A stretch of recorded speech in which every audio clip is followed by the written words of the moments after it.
George Strait receives a letter from his grandson. What he discovers changes his life forever. The morning sun cast long shadows across the sprawling Texas ranch as George Strait sat on his porch, steam rising from his coffee cup like memories floating into the dawn. At 71, the king of country had seen it all. 60 number-one hits, sold-out stadiums, and a career spanning 4 decades. But nothing could have prepared him for what this ordinary Tuesday morning would bring. The gravel driveway crunched under the tires of the mail truck, a sound as familiar as his own heartbeat. George waved to Jim, the mailman who'd been delivering to the ranch for 20 years. Among the usual pile of fan mail and business correspondence, one envelope caught his eye immediately. The handwriting was careful, deliberate, the kind children use when they're trying their very best to write neatly. To Grandpa George, it read simply, with a small heart drawn next to his name. George's weathered hands trembled slightly as he opened the envelope. Inside, on lined school paper, his 8-year-old grandson had written a message that would change everything. "Dear Grandpa, I hope you're not too busy with your music. I need to tell you something important. There's a boy in my class named Jake Martinez. He's my friend. Every day at lunch, he shares his sandwich with me, even though he barely has enough for himself. Yesterday, I heard him tell the teacher he wasn't hungry, but I saw his stomach making noises. If you're enjoying this story and want to hear more incredible tales of compassion and humanity, please consider subscribing to our channel. We'd love to know where you're watching from.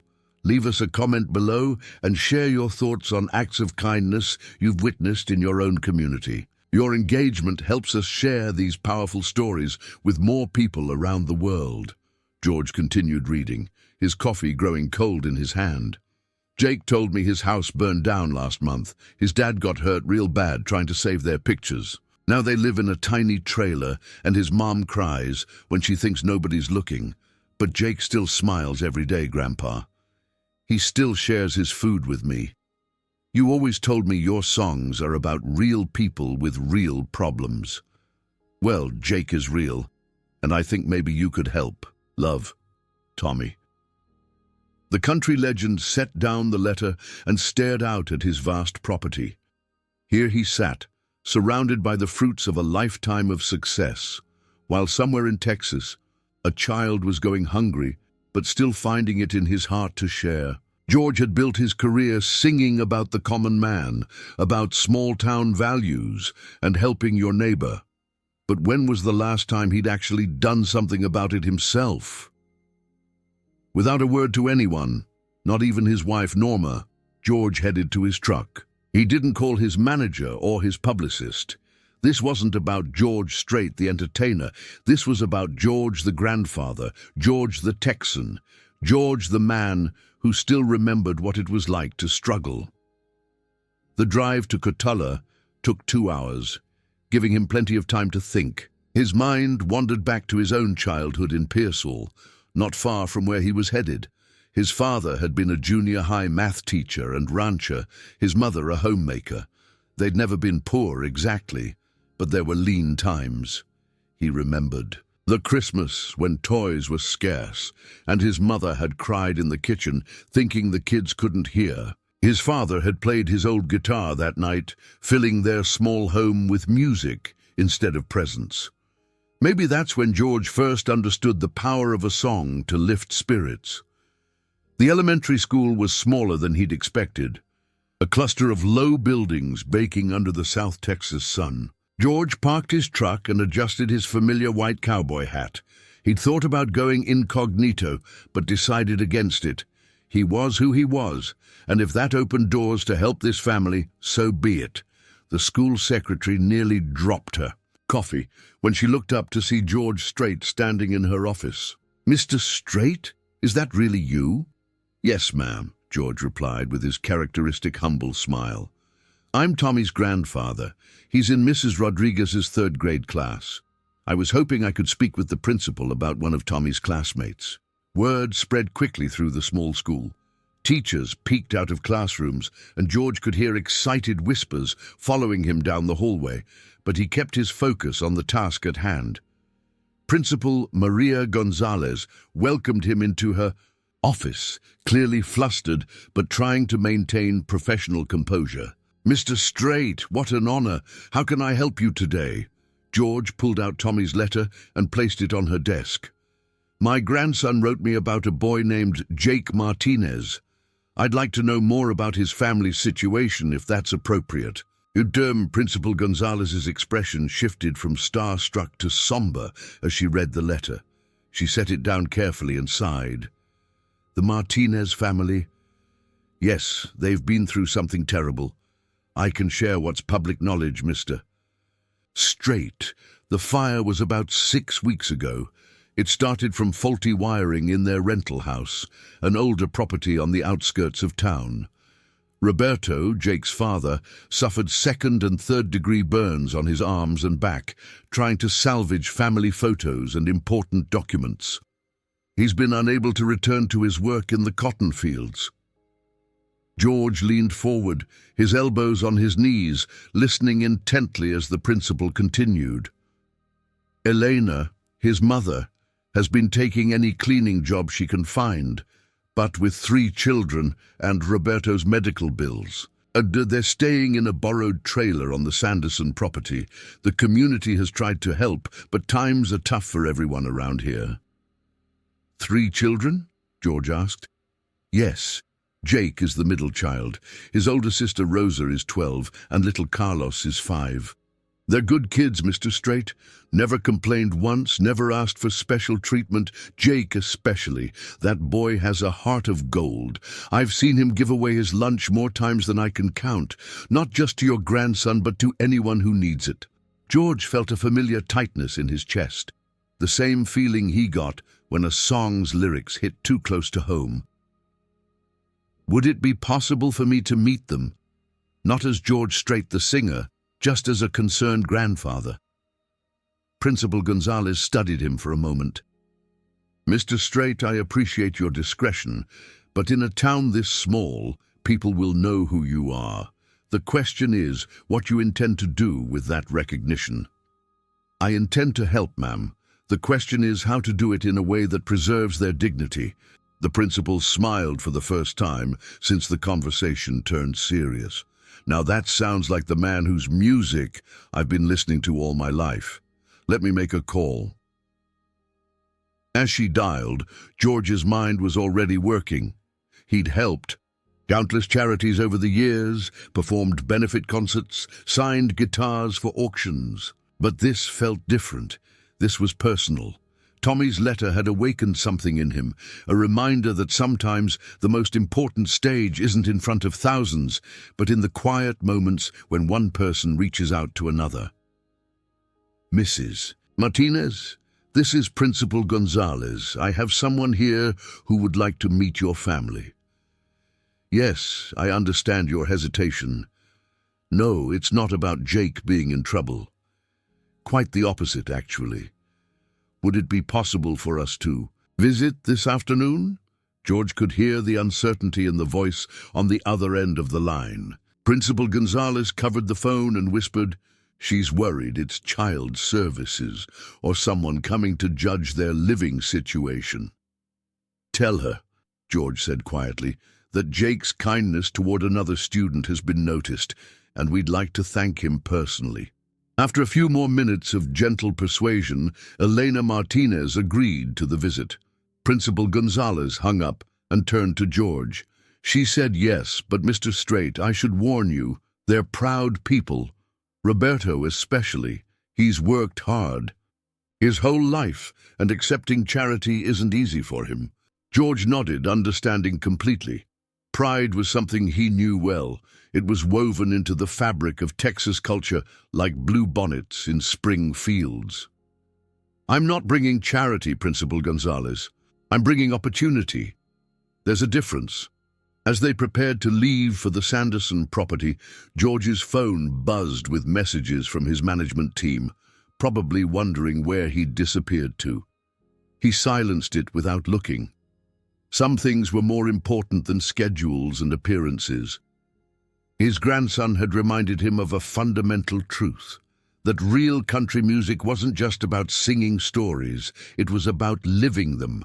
The principal offered to drive, saying her car would attract less attention than George's luxury truck. As they pulled out of the school parking lot, George caught sight of children playing on the playground.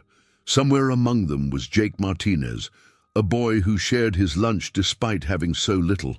And somewhere was Tommy, his grandson, who had the wisdom to recognize true generosity when he saw it, and the courage to do something about it. The drive to the Sanderson property took them through the part of Cotulla that tourists never saw. Past the quaint downtown with its antique shops and cafes, past the well-maintained historic buildings to where the roads turned from asphalt to gravel, and the American dream seemed to fade like a distant radio signal. George watched the landscape change and felt a familiar ache. These were his people, the ones he'd been singing about for 40 years. But when was the last time he'd actually been among them? Not as a performer, but as a neighbor. As they turned onto the dusty drive of the Sanderson property, George could see the borrowed trailer in the distance, a faded blue rectangle against the brown earth. Laundry hung on a makeshift line between two mesquite trees. Children's clothes, dancing in the hot breeze like colorful flags of resilience. This was where Jake Martinez lived, the boy whose generosity had prompted a letter that traveled from a child's heart to a grandfather's conscience, setting in motion events that would ripple through the community like a stone thrown into still water. The closer they got to the trailer, the more details emerged that told the story of a family trying desperately to maintain normalcy. A small garden struggled in the harsh soil beside the trailer, tomato plants wilting but still tended. A bicycle, with a bent wheel, leaned against the steps, probably salvaged from somewhere and made rideable again. These were people who didn't give up, George realized. They just kept pushing forward, one day at a time. Elena Martinez appeared at the trailer door before they'd even parked, wiping her hands on a worn apron. She was younger than George had expected, maybe 35, with dark hair pulled back in a ponytail and eyes that held both wariness and exhaustion. When she recognized Principal Gonzalez, some of the tension left her shoulders, but her gaze quickly moved to George, studying him with the careful attention of a mother protecting her cubs.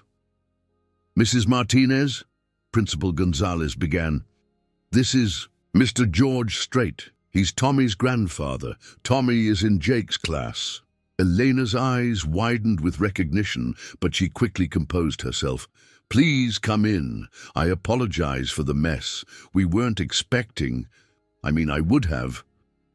She stopped, flustered, and George could see her fighting between ingrained hospitality and embarrassment at their circumstances. "Ma'am, there's no need to apologize for anything," George said gently, removing his hat as he climbed the metal steps. "I'm the one who should apologize for showing up unannounced. Your boy Jake has made quite an impression on my grandson, and I wanted to thank your family personally." The inside of the trailer was cramped, but meticulously clean. Every available surface was utilized. Homework papers stacked neatly on a card table, clothes folded in plastic bins, dishes drying in a rack by the tiny sink. The smell of beans cooking on the stove mixed with the sharp scent of industrial cleaning products, probably brought home from Elena's work. Roberto Martinez sat in the only comfortable chair, his arms wrapped in white bandages that extended from his wrists to his elbows. He was trying to stand as the visitors entered, his face contorting with the effort, but George quickly moved forward. "Please don't get up on my account," George said, extending his hand carefully. Roberto's handshake was firm despite his injuries, his calloused palm speaking of years of honest labor. "Mr. STRAIT," Roberto said, his accent thick with South Texas roots. "I know who you are, listened to your music all my life, but I don't understand why you're here." Before George could answer, the door burst open and 3 children tumbled in, backpacks heavy with homework and faces flushed from the walk from the bus stop. They stopped short at the sight of visitors, Jake in the middle with his sisters flanking him. The boy George had come to meet was smaller than he'd expected, with his father's strong jaw and his mother's gentle eyes. "Jake," Eleanor said softly, "we have guests. This is Principal Gonzalez and Mr. Straight." Rosa, the 12-year-old, gasped audibly. "The singer! Mom, that's George Straight." Little Carlos, only 5, looked confused but picked up on his sister's excitement. Jake, however, stood quietly, his backpack still on his shoulders, studying George with the same careful attention his mother had shown. "You're Tommy's grandpa," Jake said finally. It wasn't a question. "I am," George confirmed, crouching down to be at eye level with the boy. "He wrote me a letter about you.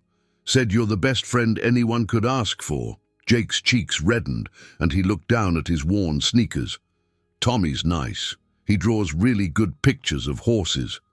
"Jake shares his lunch with several students," Principal Gonzalez added. "Not just Tommy, he's one of our most caring students." "He gets that from us," Roberto said quietly, pride evident despite his pain. "We taught our children that having less doesn't mean you can't give more." George felt that statement hit him like a physical force. Here was a man wrapped in bandages, living in a borrowed trailer, speaking about generosity as naturally as breathing. He thought of all the charity galas he'd attended, the 6-figure checks written for tax deductions, the public relations value of philanthropy. But this was something else entirely. "Mr. Martinez," George began, choosing his words carefully, "I'd like to hear your story if you're willing to share it. Not as George Straight, the entertainer, but as a fellow Texan, a father and a grandfather who's been reminded of what really matters." Roberto and Elena exchanged glances, a whole conversation in a single look. Finally, Roberto nodded. "Kids, go start your homework. Rosa, help Carlos with his letters." "But Dad," Rosa protested, "it's George Straight, and Mr. Straight came to talk to your mother and me. Go on now." The children reluctantly moved to the back of the trailer, though George could feel their curious eyes on him. Elena poured coffee into mismatched mugs, her hands shaking slightly as she served her famous guest. George accepted gratefully, wrapping his hands around the warm ceramic. "We've been in Cotulla for 8 years, Roberto began, his voice steady, despite the obvious pain he was in. "Came up from the valley looking for better work. I found it in the cotton fields. Mr. Sanderson hired me first as a day laborer, then full-time. We were saving money, you know, every penny we could. The dream was to buy our own place, nothing fancy, just something that was ours."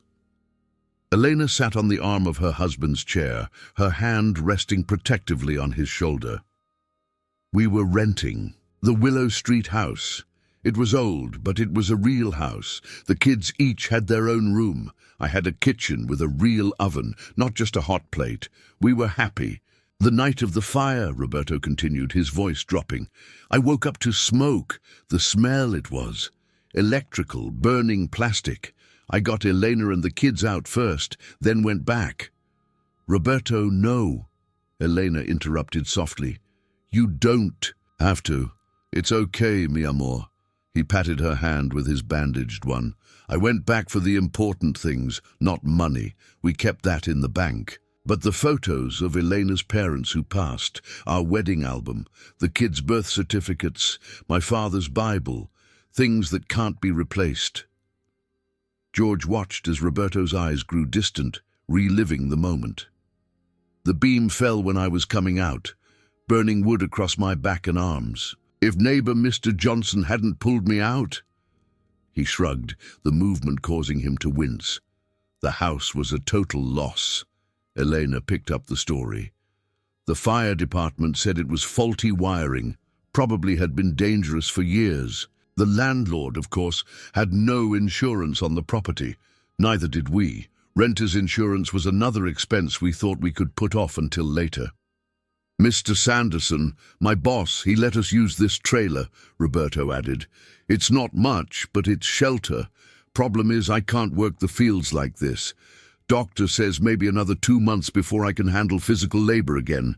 Elena's been cleaning offices at night, houses during the day when the kids are at school." "And Mr. Sanderson?" George asked, though something in Roberto's expression already gave him the answer. "He says I'm welcome back when I'm healed," Roberto replied carefully. "But he made it clear, no work, no pay. That's the way it is. I don't blame him. Business is business." George felt anger flare in his chest, but kept his expression neutral. He knew men like Sanderson, had encountered them throughout his career. They followed the letter of the law while ignoring its spirit, squeezing every drop of profit from the people who made their success possible. "What about workers' compensation? Disability?" Principal Gonzalez asked. Roberto's laugh was bitter. "Agricultural workers in Texas, ma'am. We're excluded from most protections. It's perfectly legal. Mr. Sanderson provides what he's required to, which isn't much." "We're not looking for handouts," Elena added quickly, reading something in George's expression.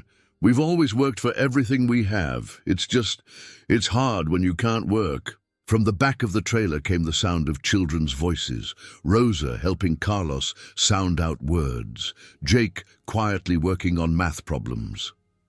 Normal sounds of childhood, maintained against all odds by parents who refused to let circumstances steal their children's future. "Your boy Jake," George said finally. "My grandson wrote that he shares his lunch even though he doesn't have enough for himself." Elena's eyes filled with tears. "We pack what we can. Some days it's just a sandwich and an apple. Jake knows things are tight. We've tried to hide it from them, but children see everything. He told me once," Roberto said, pride and pain mixing in his voice, "that being hungry is just feeling empty in your stomach, but watching someone else be hungry when you could help, that's being empty in your heart. 8 years old, and he understands that." George had to look away, ostensibly studying the cramped interior of the trailer, but really composing himself. In all his years of singing about everyday heroes, he'd created characters like the Martinez family. But sitting here, seeing the reality of their struggle and dignity, he realized his songs had only scratched the surface. "Mr. and Mrs. Martinez," George began, then stopped. "How did you offer help to people who'd been conditioned to see it as weakness? How did you preserve dignity while providing assistance? I'd like to propose something, but I need you to hear me out completely before you respond." Roberto's jaw tightened, the universal expression of a proud man bracing for charity. But he nodded. "I've been blessed in my career," George continued. "More blessed than any one man has a right to be. Part of that blessing, I believe, comes with responsibility. Not charity, responsibility. There's a difference." He could see Elena's hand tighten on Roberto's shoulder, could feel the tension in the small space ratchet up another notch. From the back of the trailer, the children had grown quiet, probably straining to hear the adult conversation. "My ranch," George said carefully, "needs good people. People who understand hard work, who know that character matters more than credentials. I'm not offering charity, Mr. Martinez. I'm offering a job, a real job with real wages, benefits and housing. But first, you need to heal, and your family needs stability while that happens." "Mr. STRAIT," Roberto began, but George held up a hand. "Let me finish, please. This isn't about me being some big shot swooping in to save the day.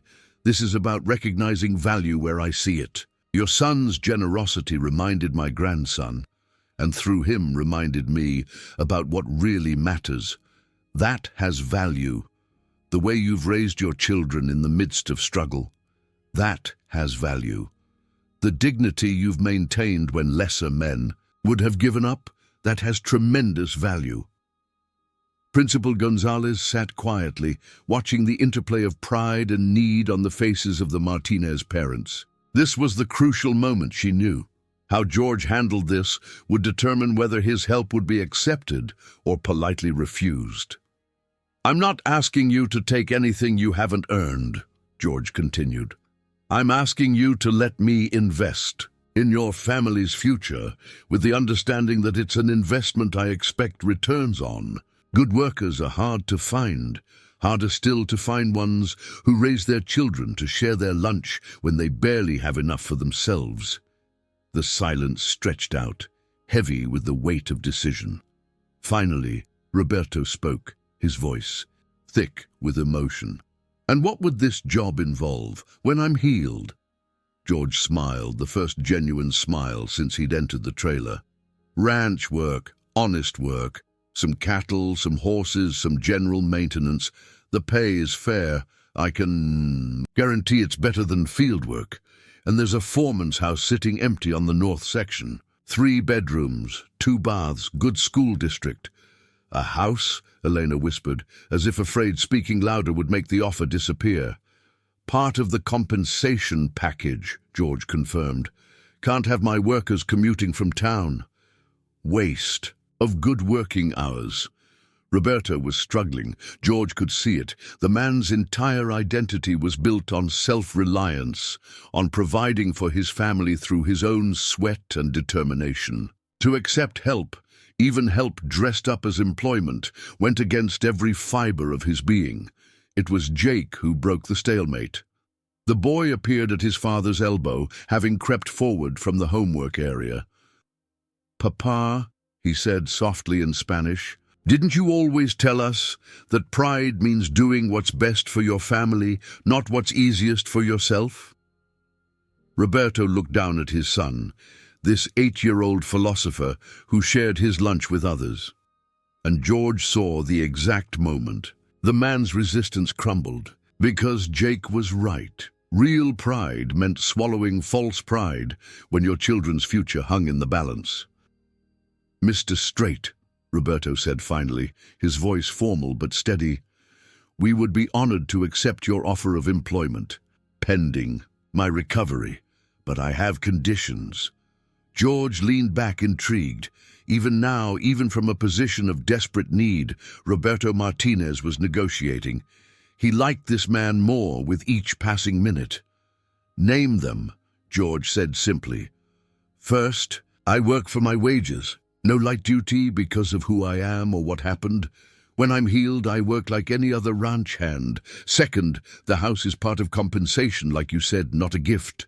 And third," Roberto's voice grew fierce, "my children earn their own way. No special treatment, no college funds, no handouts. They work for what they get, same as their mother and I." George nodded slowly, understanding. This wasn't just about pride. It was about values, about ensuring his children grew up understanding the connection between effort and reward. "Agreed, with one modification. Your children can work summers on the ranch when they're old enough. Earn money for college that way. Fair wages for fair work." "Deal," Roberto said. And this time, when he extended his bandaged hand, it was for a handshake between equals, not a gesture of gratitude from beneficiary to benefactor. As George left the trailer that afternoon, he felt something shift inside him. The drive back to his ranch seemed shorter somehow, his mind racing with plans. But first, there was something else that needed to be addressed: Mr. Sanderson and his treatment of the Martinez family. The next morning arrived with thunderclouds building on the horizon, matching George's mood as he prepared for what was to come.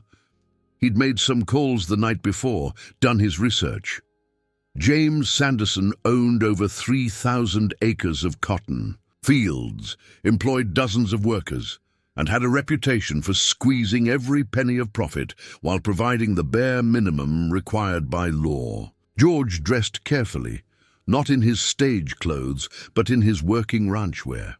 Faded jeans, worn boots, a simple cotton shirt. He wanted to approach Sanderson as a fellow rancher, not as a celebrity. But he also called his lawyer, Ben Thompson, and asked him to meet him at Sanderson's office in town. "George, what are you planning?" Norma asked over breakfast. reading her husband's mood with the practice of 49 years of marriage. "Just going to have a conversation with a fellow businessman," George replied, but his tone suggested it would be anything but casual. Sanderson's office was in a converted Victorian house on Main Street, all white columns and manicured lawn, a sharp contrast to the conditions his workers endured. George parked his truck next to Ben's Mercedes, noting the contrast between his lawyer's city vehicle and the beat-up farm trucks that filled the rest of the lot. "You sure about this, George?" Ben asked as they met on the sidewalk. "Sanderson operates within the law. Agricultural exemptions, minimum wage exceptions. It's all technically legal." "Legal and right aren't always the same thing, Ben. You taught me that." The receptionist's eyes widened when she recognized George, but he put a finger to his lips and winked. "Is Mr. Sanderson available? Tell him George Strait would like a word." The effect was immediate. Within seconds, James Sanderson himself appeared in the lobby, all false smiles and outstretched hands. He was younger than George had expected, maybe 50, with the soft look of a man who supervised work rather than doing it himself. "George Strait, what an honor. Please come into my office. Can I get you coffee, water? I have some fine whiskey if you prefer."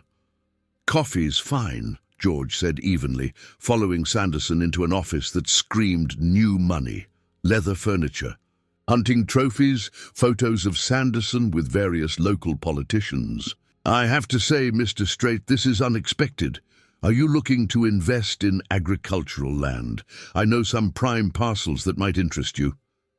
"Actually," George interrupted, settling into a chair across from Sanderson's massive desk, "I'm here about Roberto Martinez." The transformation in Sanderson's demeanor was instant. The salesman's smile faltered, replaced by wariness. "Martinez, he's one of my field workers. Good man, shame about his accident. But I'm not sure what." "His house burned down," George stated flatly. "The house he was renting. Faulty wiring," the fire department said. "Yes, tragic, but I fail to see how that concerns me. He didn't work that day or any day since. I can't pay workers who don't work, Mr. Strait. I'm sure you understand that. As a businessman yourself." George leaned back, studying Sanderson the way he might study a rattlesnake, dangerous not because of its strength, but because of its willingness to strike. "Tell me, Mr. Sanderson, how long has Roberto worked for you?" 8 years, give or take. 8 years of 6-day weeks during harvest season, 8 years of bent backs in your fields, 8 years of profit for you, and when he's injured trying to save his family's memories from a fire, you offer him nothing but a borrowed trailer. Sanderson's face flushed. "Now wait a minute, I didn't have to offer that trailer. That was charity on my part. And as for the rest, I follow the law, Mr. Strait. Agricultural workers in Texas aren't covered by most workplace protections. That's not my fault." "No," George agreed. "It's not your fault the law allows it. It is your fault that you hide behind that law instead of doing what's right. I don't appreciate being lectured about righteousness by someone who's never had to make payroll for farm workers." Sanderson shot back, his veneer of politeness cracking. Ben Thompson cleared his throat. "Mr. Sanderson, are you aware that Mr. Strait owns one of the largest working cattle ranches in South Texas, that he employs dozens of workers year-round? Perhaps you should ask around about how he treats his employees before making assumptions." Sanderson's flush deepened, but he pressed on. "This is agriculture, not entertainment. Margins are thin. If I paid what bleeding hearts think I should pay, I'd be out of business in a year." "Would you?" George asked mildly. "Because I did some research last night. Interesting reading. Your cotton operation grossed over $2 million last year. Your workers, on average, made less than $20,000. Roberto Martinez, one of your most experienced hands, was making $12 an hour with no benefits. You drive a new truck every 2 years, while the man who makes your profits possible can't afford renter's insurance." "That's... How did you..." Sanderson sputtered. Public records are wonderful things, Ben interjected smoothly. Agricultural, subsidies, tax records, labor statistics, it paints quite a picture. George leaned forward, his voice dropping to the quiet intensity that had made him a master storyteller. Here's what's going to happen, Mr. Sanderson. You're going to do right by Roberto Martinez. Workers' compensation claim for his injuries, backdated to the day of the fire. You're going to pay him for his recovery time. Call it administrative. Leave if it makes you feel better. And you're going to have a sudden awakening about how you treat all your workers. You can't threaten me, Sanderson said, but his voice lacked conviction. I'm not threatening anyone, George replied calmly. I'm offering you an opportunity to be the kind of man your workers' children can respect, the kind of man who builds community instead of just profit. Because here's the thing, Mr. Sanderson, I've already hired Roberto for my ranch. He'll be moving on when he's healed. But you've got dozens of other workers, other families. What kind of legacy do you want? To leave. The room fell silent except for the tick of an expensive clock on the wall. George could see the calculations running behind Sanderson's eyes. The cost of compliance versus the cost of having George STRAIT as an enemy in a small Texas community. There's something else, George added, his tone conversational now. I'm thinking of holding a benefit concert, something to raise money for agricultural workers' families in South Texas, medical funds, emergency assistance, maybe even some scholarships for their kids. I'm sure the media would be very interested in the stories behind the need for such a fund. The threat was subtle, but clear. Sanderson might operate within the law, but public opinion had its own kind of justice. A spotlight on his practices, especially one shined by a beloved Texas icon, would be devastating. What exactly are you asking me to do? Sanderson asked finally, defeat creeping into his voice. Be better, George said simply. Start with Roberto, make it right. Then look at your other workers, living wages, basic benefits, treating them like human beings instead of replaceable parts.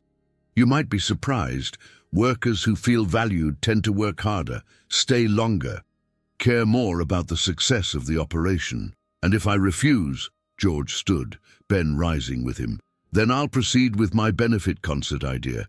Maybe do a documentary too, The Hidden Cost of Cotton, or something like that. I've got friends in Nashville who've been looking for a cause to champion. As they reached the door, George turned back. You know what the sad part is, Sanderson? You could have been the hero of this story, the rancher who took care of his people, who understood that success means lifting others up with you. Instead, you chose to be just another man who got rich, on the backs of the poor, but it's not too late to change that narrative. They left Sanderson sitting at his desk, staring at his hands as if seeing them for the first time. In the parking lot, Ben shook his head in admiration.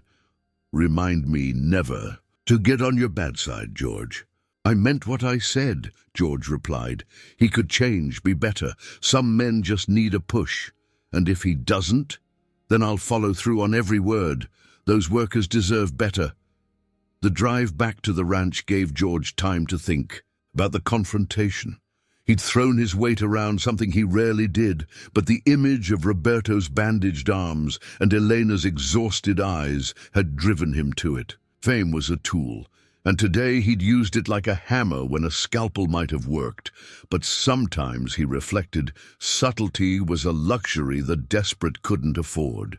When he got home, Norma was waiting on the porch, 2 glasses of iced tea, sweating in the afternoon heat. How did it go? Time will tell, George said, settling beside her. Either I just made a powerful enemy or helped create a better man. Maybe both. The Martinez family? They'll be okay. Offered Roberto a job when he heals up. Good people. Norma, the kind that remind you why we do what we do. Norma took his hand, her fingers tracing the calluses that even fame hadn't erased. You know what I love about you, George Harvey Strait?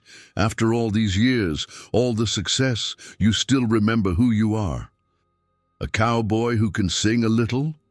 A good man who happens to be a great singer, she corrected. There's a difference. That evening, George's phone rang. It was Principal Gonzalez, her voice excited. Mr. Strait, I don't know what you did, but James Sanderson just called. He's setting up a workers' compensation claim for Roberto and wants to discuss creating an emergency fund for agricultural workers' families. He asked if I'd help administer it through the school district. George smiled, looking out at his land stretching to the horizon. That's good to hear, Mom. Real good. He also mentioned something about being inspired by a conversation about legacy and community. Any idea what changed his mind? Maybe he just remembered that we're all in this together, George said. That success doesn't mean much if you're climbing alone. After hanging up, George went to his home studio, picked up his guitar, and began strumming. A melody had been forming in his mind since leaving the Martinez trailer, something about shared lunches and borrowed strength, about children who taught adults how to be human. The song wasn't ready yet. Good songs, like good deeds, took time to develop. But it was coming. And when it was finished, he'd make sure Jake Martinez and his family heard it first. After all, they'd written the first verse with their lives. As the sun set over the ranch, painting the sky in shades of pink and gold, George thought about his grandson's letter, now framed on his desk. Such a simple thing, a child recognizing kindness and wanting to help. But it had set in motion a bad chain of events that would change multiple lives. Tomorrow, he'd need to start preparing the foreman's house for the Martinez family. It had been empty for 2 years, would need cleaning, painting, maybe some new appliances.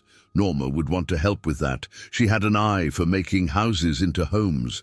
But tonight, George just sat with his guitar, working on a song about the courage it took to share when you had little, about the grace found in accepting help, about the responsibility that came with success. It might never make it onto an album.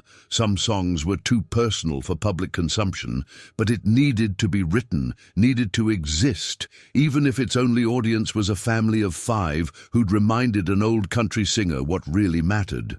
The melody drifted across the ranch, mixing with the evening songs of birds settling for the night. Somewhere in a borrowed trailer, a boy named Jake was probably doing homework, his stomach full for once. His future suddenly brighter, though.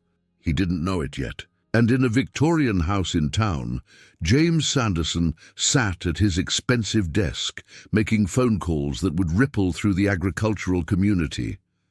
The conversation with George had shaken something loose in him, some long-buried understanding.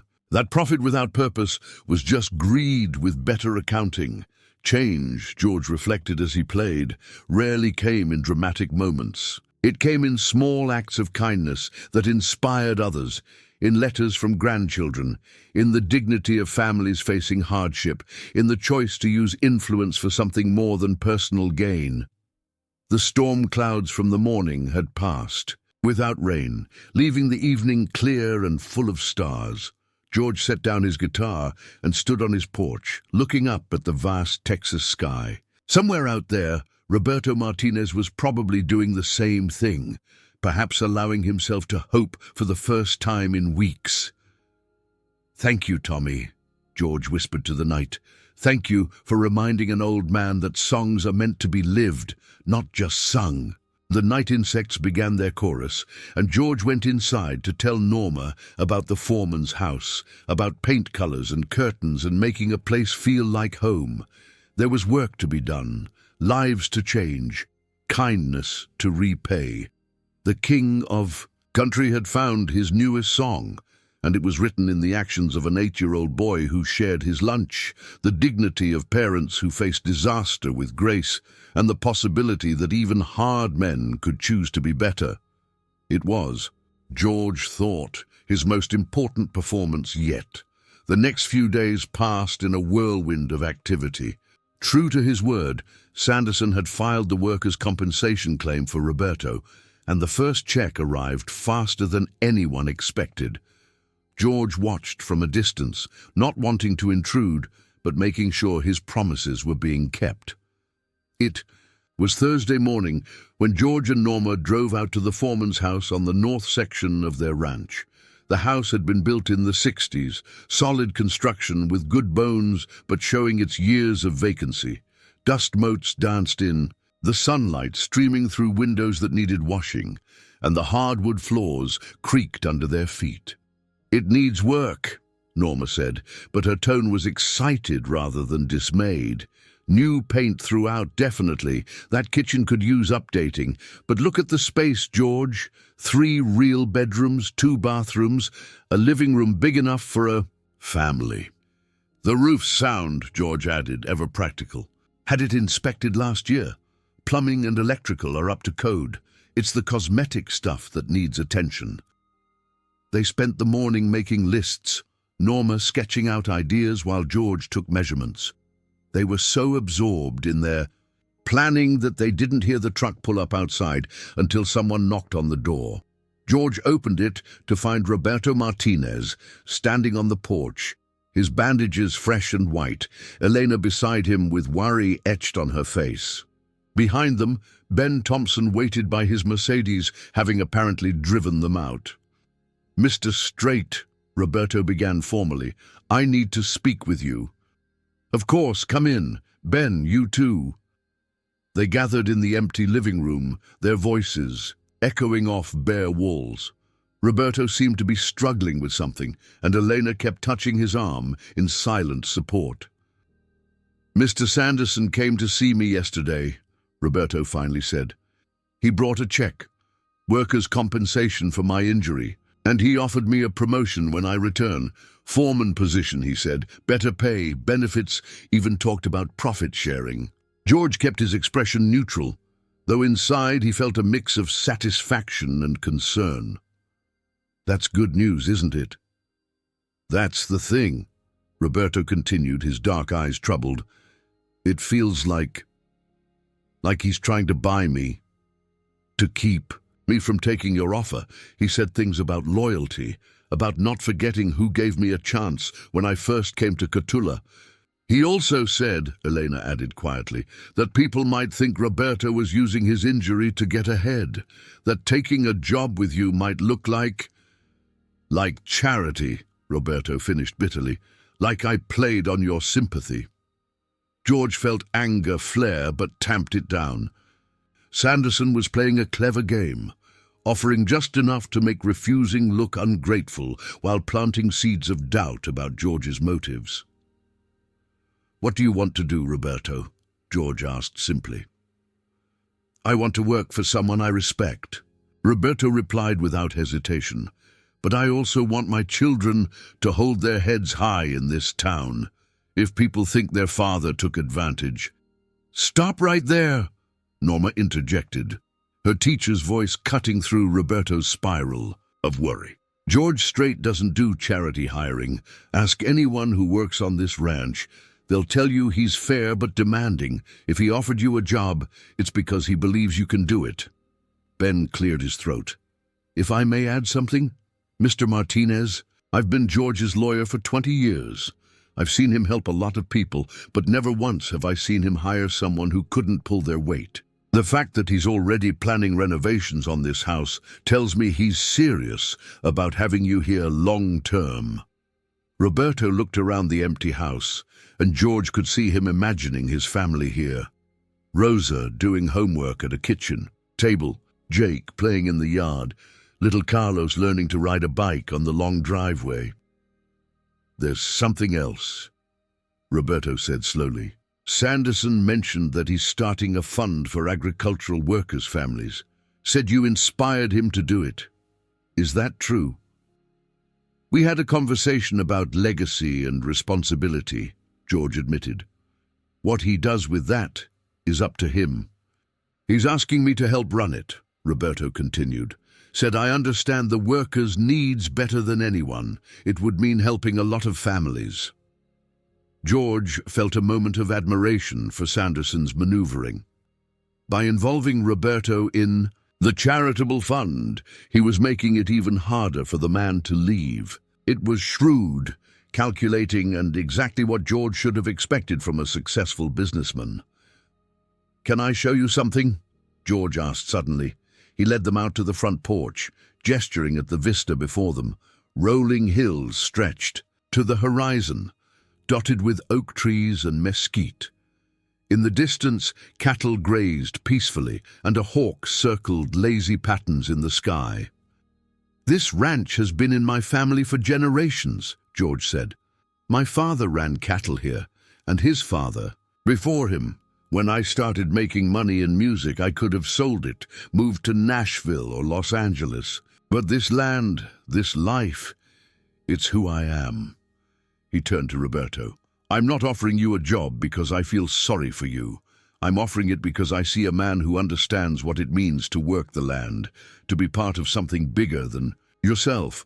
Whether you take it or not, that's your decision. But don't make it based on what others might think. Make it based on what's best for your family and what feels right in your gut." Roberto was quiet for a long moment, then looked at Elena. She nodded almost imperceptibly, and George saw years of marriage communication in that small gesture. "Mr. Straight," Roberto said, "I appreciate Sanderson's offer, and maybe he has changed. Maybe he'll do right by his workers now. But a man shows his true character in how he treats people when no one's watching. You came to our trailer not for publicity or to make yourself feel good, but because your grandson's letter moved you. That tells me more about you than any salary offer could." He extended his hand. "If the job offer still stands, I accept, and I'll work hard to prove you made the right choice." George shook his hand firmly. "Welcome to the Straight Ranch, Roberto. Let's talk about getting this house ready for your family." The rest of the morning was spent in practical planning. Roberto, despite his injuries, insisted on being part of the renovation plans. His suggestions were thoughtful: a garden plot for Elena, a basketball hoop for Jake, maybe a small workshop where he could teach his children to work with their hands. "I can do a lot of the work myself once I'm healed," Roberto offered. "Save money on contractors." "We'll hire professionals for the major stuff," George said firmly. "But if you want to put your own touch on things, I understand that. A man needs to feel like his home is truly his." As they prepared to leave, Elena pulled George aside. "Mr. Straight, I need to ask you something. Why are you really doing this? The truth." George considered the question, appreciating her directness. "Your son reminded me of something important, Mrs. Martinez. Success isn't measured in hit records or money in the bank. It's measured in how we treat each other, in the kindness we show when we have the power to be cruel, in the hands we extend when we could keep them in our pockets." "Jake will be so proud," Elena said softly, "to know his sharing his lunch led to all this." "No," George said quickly, "this isn't a reward for his kindness. That would cheapen what he did. He shared because it was right, not because he expected anything in return. That's what makes it beautiful." That afternoon, George had one more visit to make. He drove to the elementary school, timing his arrival for when classes were letting out. Principal Gonzalez met him in the parking lot, having been alerted to his coming. "Mr. Straight, what can I do for you?" "I'd like to talk to my grandson and Jake Martinez, if that's possible, together." She arranged for the boys to meet in the library, away from curious eyes. Tommy ran to his grandfather, hugging him tight, while Jake hung back, uncertain. "Boys," George said, sitting down to be at their eye level, "I want to talk to you about something important." He pulled out a guitar pick from his pocket, one of his custom ones with his signature. "Jake, do you know what this is?" "A guitar pick," the boy answered shyly. "That's right, but do you know what makes it special? It's not the signature or that it's mine. It's special because it's been used to make music that brings people joy. By itself, it's just a piece of plastic. but when it's used with purpose, it can create something beautiful. He handed the pick to Jake. Your kindness, sharing your lunch with others when you don't have much yourself, that's like this pick. It might seem small, but it creates ripples of beauty in the world. Jake studied the pick with serious eyes. My papa says we should always share what we have. Your papa is a wise man, George agreed. And Tommy here, he saw what you were doing and wanted to help. That's another kind of kindness, recognizing when someone else is doing good and wanting to support them. He turned to his grandson. Tommy, what you did, writing that letter, took courage. It's easy to see problems and feel bad about them. It's harder to actually do something. You did something. Are you going to help Jake's family? Tommy asked with the directness of childhood. Jake's father is coming to work on our ranch, George said carefully. Not because of charity, but because he's a good worker who deserves a good job. But I want both of you to understand something. Kindness isn't about getting rewards or recognition. It's about doing what's right because it's right. Jake suddenly smiled, the expression transforming his serious face. Like when you help someone up when they fall down, not because a teacher is watching, but because they need help. Exactly like that, George agreed, ruffling the boy's hair. You keep that spirit, Jake. Don't let the world make you hard. As they prepared to leave, Jake stopped and turned back. Mr. Straight, will we still be in the same school when we move? George's heart caught. The boy's first concern wasn't about the house or the job, but about maintaining his friendship. The ranch is still in this school district, Jake. You and Tommy can keep sharing lunch. Good, Jake said simply. He draws really good horses. Walking back to the parking lot with Principal Gonzalez, George felt a sense of completion settling over him. The pieces were falling into place. Roberta would start work when he healed. The house would be ready for the family soon. And most importantly, the dignity and pride of the Martinez family remained intact. You've done a good thing here, Mr. Straight, the principal said. I've done what anyone should do when they have the means, George corrected. The real heroes here are the Martinez family.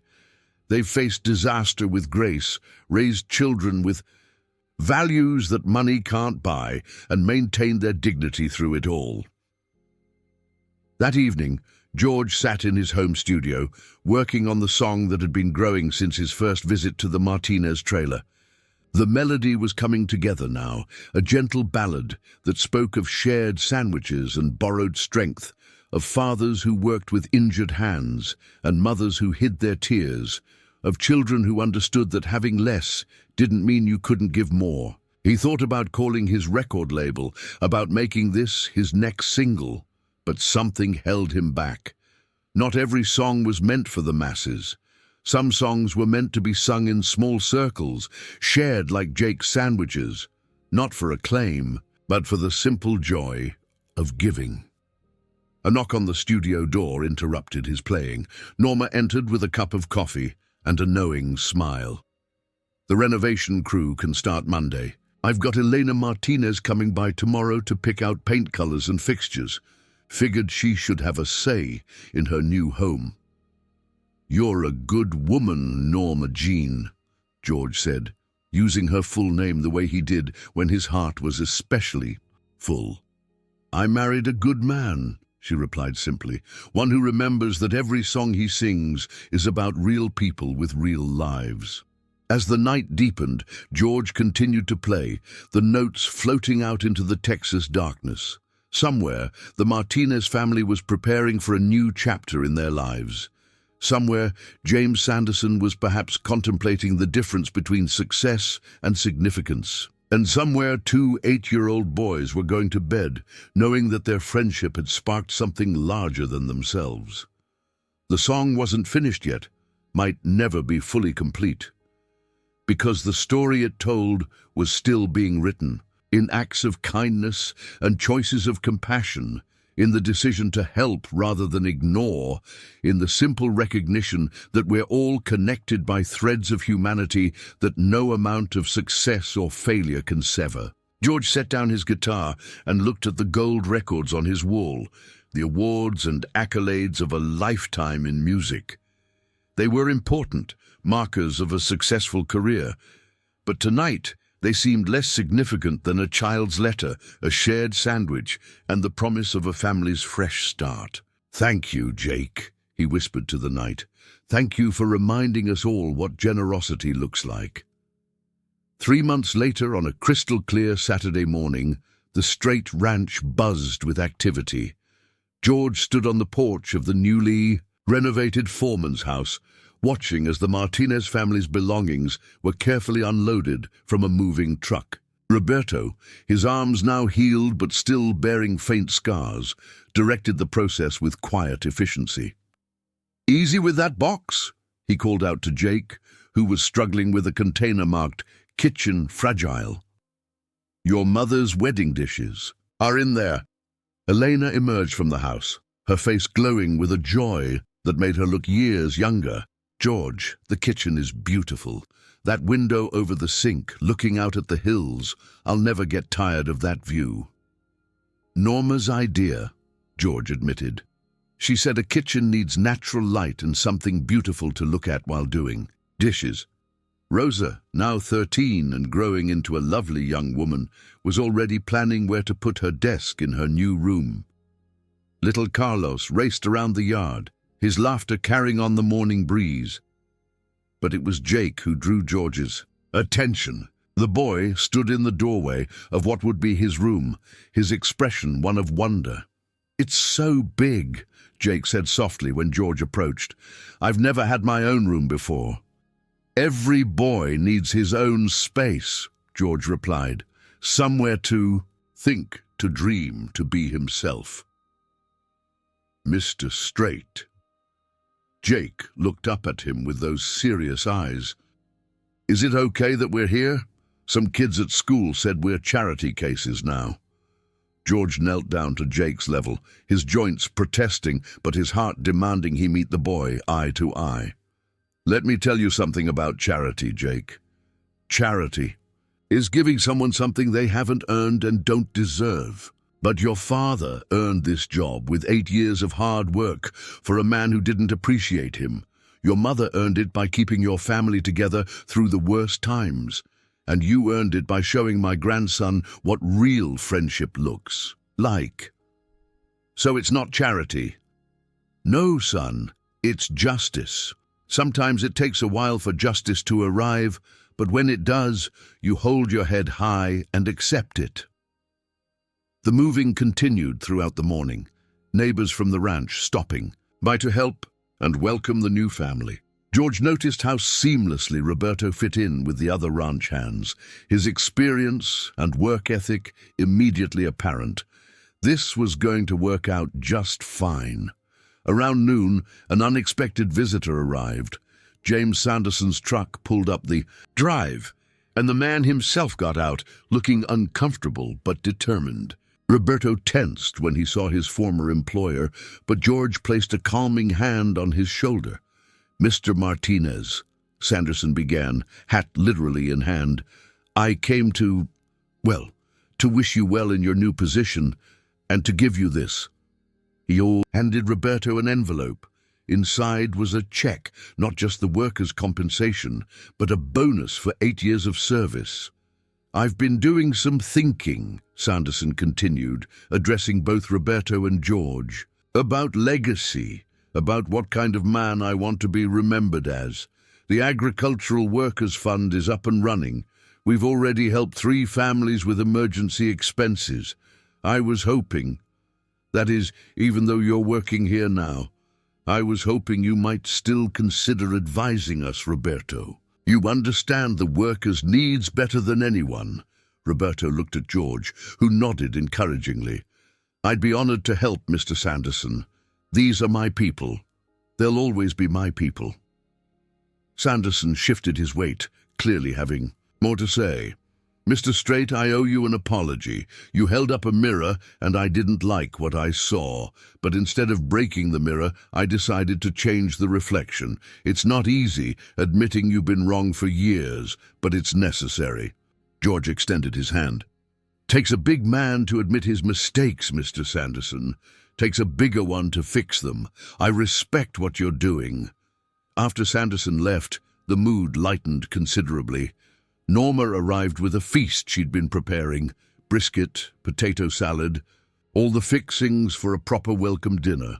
The ranch hands and their families gathered, turning the move-in into a celebration. As the sun began to set, George found himself on the porch with Roberto, both men nursing beers and watching their families mingle.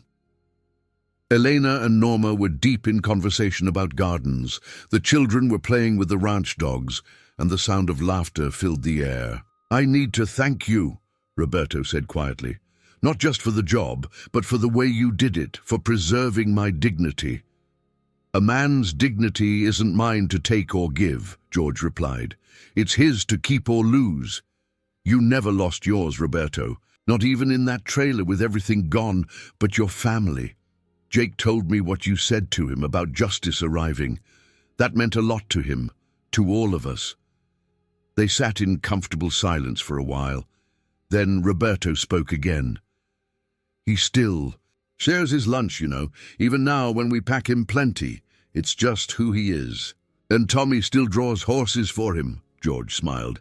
"Apparently Jake's been teaching him about ranch life in exchange. Fair trade, if you ask me." As darkness fell, the gathering moved inside.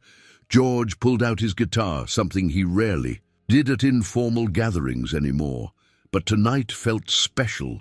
He played the old songs, the ones about working people and small-town life, and everyone sang along. Then, without introduction, he began playing the new song, the one inspired by Jake's sandwiches and Tommy's letter. The room grew quiet as his voice filled the space, telling the story of shared lunches and borrowed strength, of dignity in hardship, and the power of small kindnesses to change the world. When he finished, there wasn't a dry eye in the room. Elena was crying openly. Roberto's jaw was tight with emotion, and even tough ranch hands were wiping their faces. But it was Jake's reaction that George would remember forever. The boy walked over and hugged him, whispering, "Thank you for seeing us." Later, as the guests departed and the Martinez family settled into their new home for their first night, George and Norma walked back to their own house hand in hand. "You know what I'm thinking?" Norma asked. "What's that?" "I'm thinking that song needs to be heard. Not for the charts or the awards, but because there are other Jakes out there. Other families holding on by their fingernails. Maybe hearing it would give them hope." George considered this. "Maybe you're right, but if I record it, all proceeds go to the Agricultural Workers Fund. Seems only fitting." "Now that," Norma said, squeezing his hand, "sounds like the man. I married." Months passed.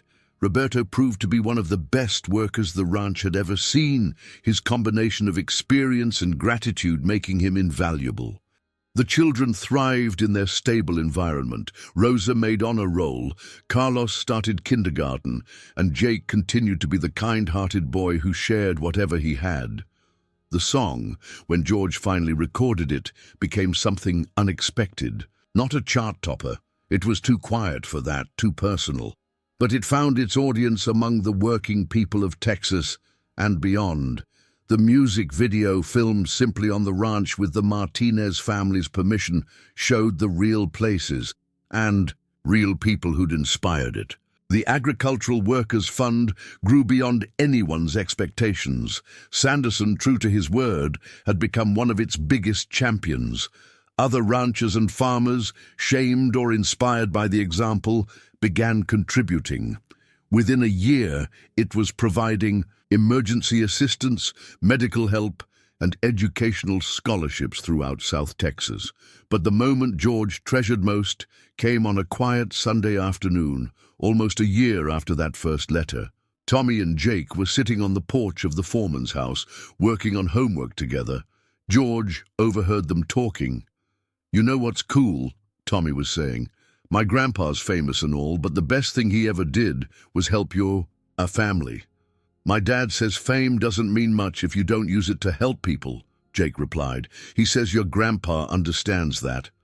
Yeah, Tommy agreed. Hey, want to share my cookies? My grandma made way too many. Sure, Jake said, and George could hear the smile in his voice. But only if you let me help you with that math problem. I figured it out yesterday. George walked away quietly, not wanting to disturb them. The cycle continued, kindness given and received, friendship based on mutual support rather than need. It was, he reflected, the most beautiful music he'd ever heard. Years later, when journalists would ask George Strait about his greatest achievement, he'd mention the 60 #1 hits, the sold-out stadiums, the awards and accolades. But those who knew him well could see his eyes drift when he talked, as if looking at something beyond the spotlight. He was seeing a small boy sharing his sandwich, a letter written in careful handwriting, a family's dignity preserved, and the ripples of kindness that spread from one simple act of generosity. He was remembering that sometimes the most important songs aren't sung on stage, but lived out in the quiet moments when we choose to see each other, to help each other, to remind each other that having less doesn't mean you can't give more. The foreman's house on the north section of the Strait Ranch stands today as a testament to what can happen when kindness meets opportunity, when fame remembers its purpose, and when children teach adults what generosity really looks like. The Martinez family still lives there.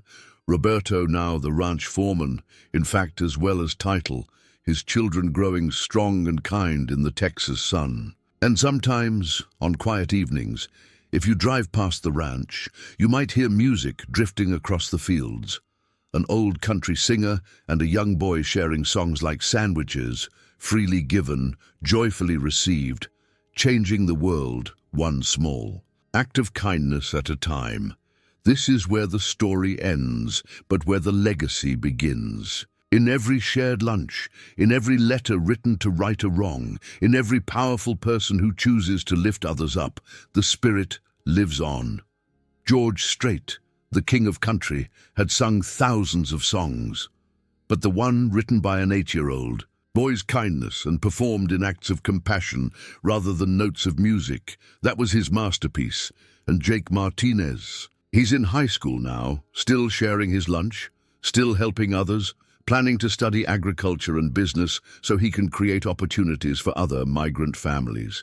He keeps George's guitar pick in his wallet, not as a celebrity memento, but as a reminder that small acts, when used with purpose, can create beautiful things. The letter that changed everything sits framed in George Strait's home studio next to gold records and prestigious awards.